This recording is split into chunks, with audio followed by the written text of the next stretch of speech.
Assalamualaikum warahmatullahi wabarakatuh. Bismillahirrahmanirrahim. Alhamdulillahi rabbil alamin. Wassalatu wassalamu ala ashrafil mursalin Sayyidina Muhammadin wa ala alihi wa sahbihi ajma'in. Amma ba'd. فقال تعالى في كتابه العزيز وكذلك جعلنا لكل نبي عدوا من المجرمين وكفى بربك هاديا ونصيرا. وقال رسول الله صلى الله عليه وسلم من أذل عنده مؤمن فلم ينصره وهو يقدر على أن ينصره أذله الله على رؤوس الأشهاد يوم القيامة. رواه أحمد عن سهل bin Hunayf. Saudara-saudara, Allah Subhanahu wa Ta'ala dalam firman-Nya, wa kadzalika ja'alna likulli nabiyyin aduwwan minal muslimin. Dan begitulah kami jadikan bagi tiap-tiap nabi yaitu musuh dan satunya dari orang-orang yang mujrimin, orang-orang yang durhaka kepada Allah, orang-orang yang zalim, musuh kepada nabi-nabi. Tiap-tiap nabi dahulu sampai nabi akhir zaman Nabi kita Muhammad, semua itu mempunyai lawan-lawan daripada orang-orang yang mujrimin. Lihat bagaimana Nabi Musa disakiti oleh Qarun, Samiri, Fir'aun dan sebagainya. Bagaimana Syekhul Mursalin Nabi Allah Nuh alaihi salam disakiti, bahkan dari orang yang paling dekat kepada dia, anaknya juga menyakiti dia. Dan bagaimana Nabi kita Muhammad sallallahu alaihi wasallam uziya kaumuhu, disakiti oleh kaumnya. Tapi Nabi kita kalau disakiti oleh kaumnya, sebagai seorang Nabi Sayyidus Sabirin, kalau ada orang yang sabar dalam dunia, yang paling sabar, Nabi kita lebih dari itu. Dialah Sayyidus Sabirin, pemimpin orang yang sabar. Allahumma ghafir li qaumi fa innahum la ya'lamun. Itu yang dikenal oleh Nabi kita. Hai Tuhanku, ampunilah kaumku, mereka tidak tahu aku ini Rasul, aku ini Nabi. Tak ada orang macam saya demikian. Jadi saudara-saudara sekalian, kalau para ulama pengikut Nabi, al-ulama warasatul anbiya, dan ulama tak sunyi juga dapat segala macam cobaan-cobaan dan fitnah-fitnahan kepada mereka. Karena al-ulama warasatul anbiya, sebagaimana para nabi disakiti oleh kaumnya, dilontar dengan batu, dan ada yang sampai dibunuh, dan ada yang sampai ialah difitnah yang tak ada tanda-tandanya. Mereka itu sabar daripada yang demikian. Jadi saudara-saudara sekalian, begitulah sunnatullah berjalan. Karena barang yang hak ini harbun lil batil ila yaumil qiyamah. Hak itu diperangi oleh kebatilan sampai hari kiamat. Dan sebaliknya juga, hak memerangi kebatilan sampai hari kiamat. Tak berhentinya. Dunia ini tak bisa diam daripada yang demikian. Jadi saudara-saudara sekalian, wa kafa bi rabbika hadiyan wa nasira. Cukupanlah dengan Tuhan engkau, Dia sebagai petunjuk, yang memberikan petunjuk jalan yang hak, wa nasira, sebagai pelindung dan penolong bagi hambanya. Begitulah Nabi-Nabi ditolong oleh Tuhannya. Selamat Nabi Musa dari tenggelam di lautan yang besar itu. Selamat Nabi Allah Nuh daripada karamnya dunia ini, saudara. Dan sebagainya daripada Nabi-Nabi. Itu maknanya wa kafa bi rabbika hadiyan wa nasira. Tuhan sebagai petunjuk yang memberikan petunjuk jalan yang berbahagia dan selamat, dan di samping itu Tuhan nasira sebagai pelindung dan penolong bagi hambanya. Sekarang kini saudara, baharatil bid'ah wa kasura ansaruha. Bid'ah merajalela, akhlak rusak ketika bid'ah ini merajalela. Dan bid'ah sangat banyak dia punya penolongnya. Yang menolong bid'ah agar berkembang, agar manusia sesat dan bekerja dosa-dosa yang besar, itu penolongnya terlalu banyak. Baharatil bid'ah wa kasura ansaruha wa dha'atis sunnah wa sakata akhbaruha. Orang yang mensia-siakan sunnah Nabi, apa yang digariskan dalam agama, mereka tidak tengok lagi. Meskipun mereka masih mulut dan mengaku beragama Islam, tapi mereka sudah tidak mau tengok sunnah Nabi. Dan sudah diam orang-orang yang ulamanya, yang ngerti sudah diam, tak berbicara lagi, saudara. Ketika itu wastaiqadzatil fitnah, itu fitnah dibangunin. Al-fitnah naimah, ini fitnah dia tidur. La'anahullah man aikalaha. Allah kutuk orang yang membuat fitnah di dalam segala keadaan, yang menjadi gaduh umat, yang menjadi ragu-ragu kita dalam yang demikian. Mengorek-ngorek segala fitnah yang menjadi perpecahan satu sama lain daripada yang demikian. Inilah saudara, di masa kita ini akhlak yang menyesatkan. Kalau gedung runtuh karena gempa bumi, dalam beberapa waktu yang singkat tegak kembali, bahkan terkadang lebih modern dan lebih bagus lagi. Jalan raya hancur, lubang-lubang besar banyak. Andai kata hujan, kerbau boleh mandi di tengah jalan besar itu karena lubangnya dalam. Panggil insinyur, pekerja yang baik yang bertanggung jawab. Beberapa bulan lubang itu menjadi licin kembali. Gedung yang runtuh menjadi bangun kembali.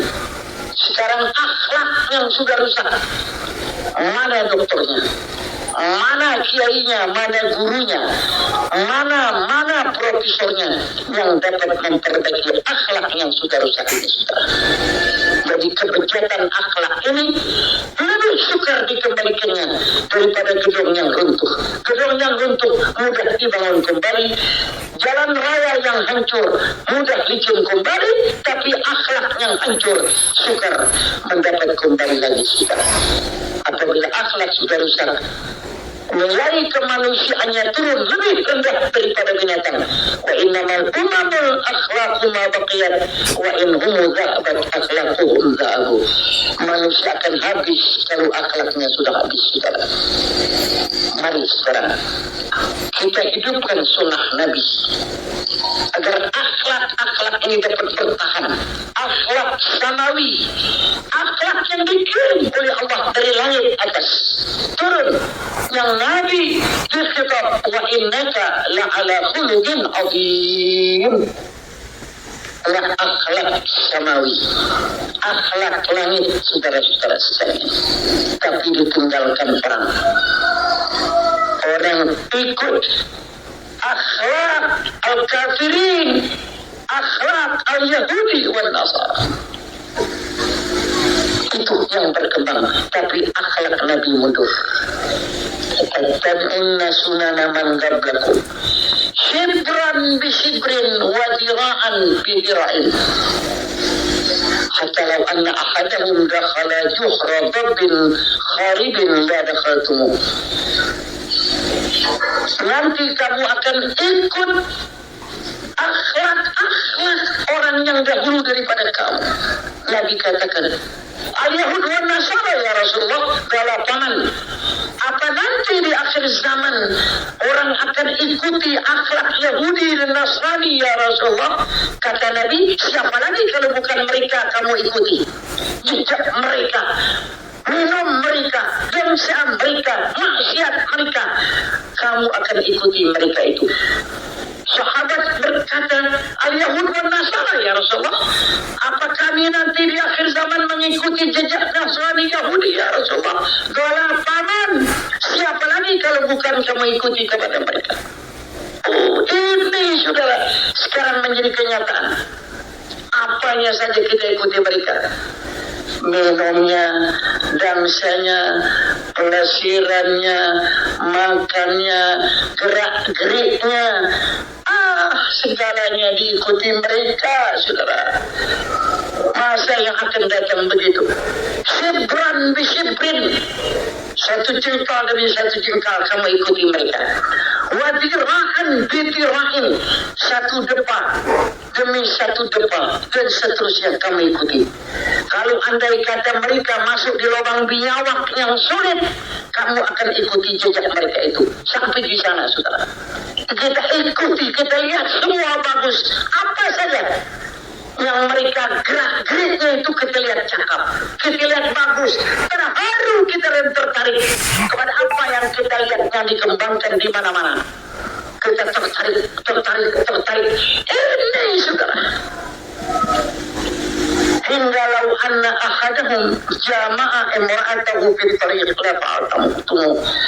Kalau andai kata Yahudi dan Nasrani bawa istrinya ditiduri di pinggir jalan, kamu akan ikut nanti di akhir zaman begitu. Sekarang sudah dibawa di mana pinggir-pinggir empang, pinggir-pinggir laut. Orang bekerja demikian, itu ikuti Yahudi dan Nasrani, saudara. Sudah sekarang di mana saja demikian, saudara. Di kebun-kebun yang semak, di mana pinggir-pinggir hutan, di mana pinggir-pinggir laut, apa yang ada padanya demikian. Itu kalau mereka bawa isinya dikerjakan di mana pinggir-pinggir jalan, kamu nanti umat belakangan akan turut yang demikian. Itu di dalam Sunan Abi Dawud diterangkan hadis ini yang demikian, saudara-saudara. Mari saudara, mari kita hidupkan sunnahnya Nabi. Sunnah Nabi ini sudah hampir-hampir orang banyak matikan, tidak bersuara lagi.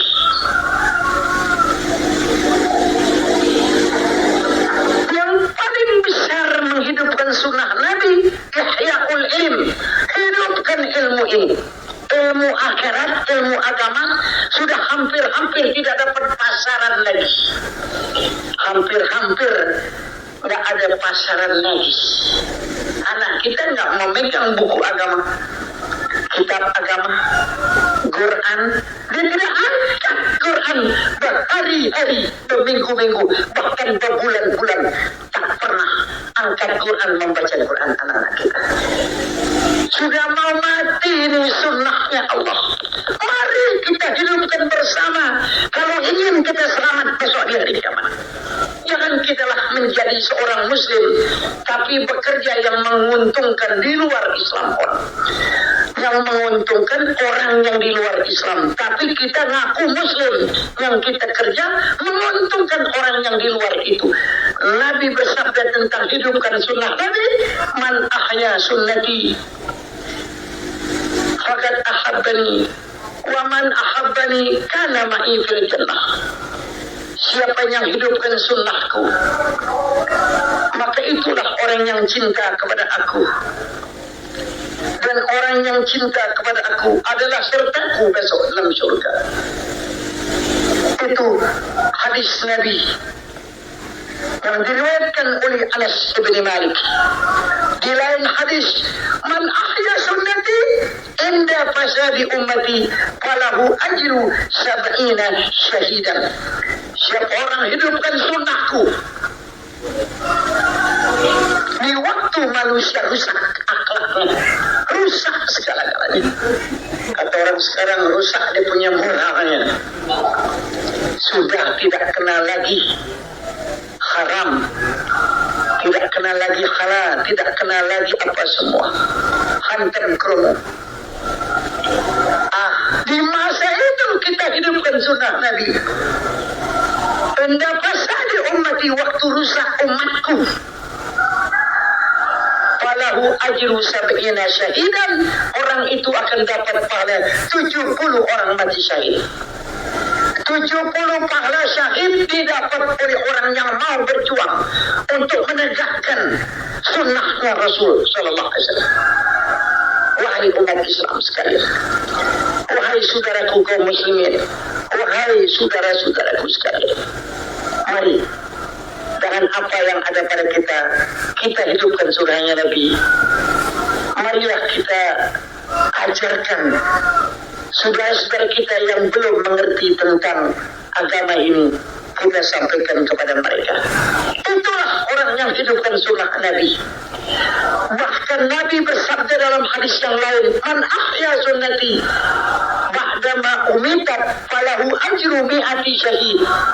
Siapa yang hidupkan sunnahku di masa manusia mau matiin sunnahnya Nabi, benci kepada huruf Quran dibenci. Dia lihat hurufnya dari kanan nulisnya, benci luar biasa, mukanya berubah kalau melihat, apalagi baca yang nggak suka. Kita hidupkan di waktu manusia matiin, kita hidupkan. Itu orang dapat pahala 100 orang mati syahid dikasihkan kepadanya. Karena sedikit orang yang mau berjuang untuk menghidupkan sunnah Nabi yang sudah dimatikan. Tidak banyak lagi, saudara. Tidak banyak lagi orang yang mau hidupkan sunnahnya Nabi yang sudah dimatikan sebagian daripada yang demikian. Itu dapat 100 pahala syahid yang demikian. Saudara-saudara, mari kita angkat orang-orang yang beriman yang disakiti mereka itu. Seringkali orang yang beriman dapat ujian, kemudian ada orang memberikan pertolongan orang yang dizalimkan itu, dia mendapat pahala yang besar. Karena umat yang berimanlah yang dapat ujian. Lau kana al-mu'minu fi juhri dhabbin lagayyadallahu fihi man yu'dih, wa fi ba'd riwayah fi juhri faqratin. Kalau orang mukmin berada di lubang tikus atau di lubang bijawak, niscaya didampingi padanya orang yang menyakiti dia. Begitu, saudara. Jadi sabar saja orang yang mukmin.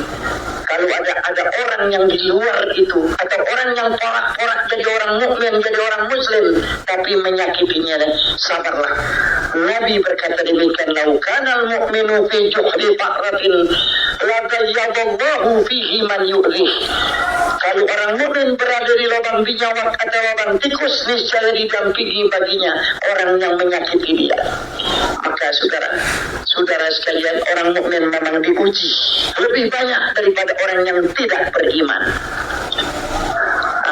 Inilah saudara-saudara, untuk jadi tasliyah, artinya untuk ngenakin dikitlah bagi orang-orang yang mukmin yang kini lagi sedang banyak mendapat ujian dalam keadaan itikadnya, sirahnya, belajarnya dan lain-lainnya. Maka orang yang mukmin yang tetap di dalam khitah yang apa diajarkan oleh nabinya, rasulnya sallallahu alaihi wasallam, di atas mendapatkan keselamatan. Yang kita bisa tolonglah orang mukmin ini. Orang yang menolong, mereka dapat ditolong oleh Allah besok yaumul qiyamah. Yang tidak dihinakan, maka dia akan dihinakan oleh Allah besok di hari kiamat. Nabi bersabda, man udhilla indahu mu'minun falam yansurhu wa huwa yaqdiru ala an yansurahu adallahu Allahu ala ru'usil ashhad yaumul qiyamah. Siapa orang dihinakan di hadapannya akan orang mukmin, ada orang mukmin dihinakan orang,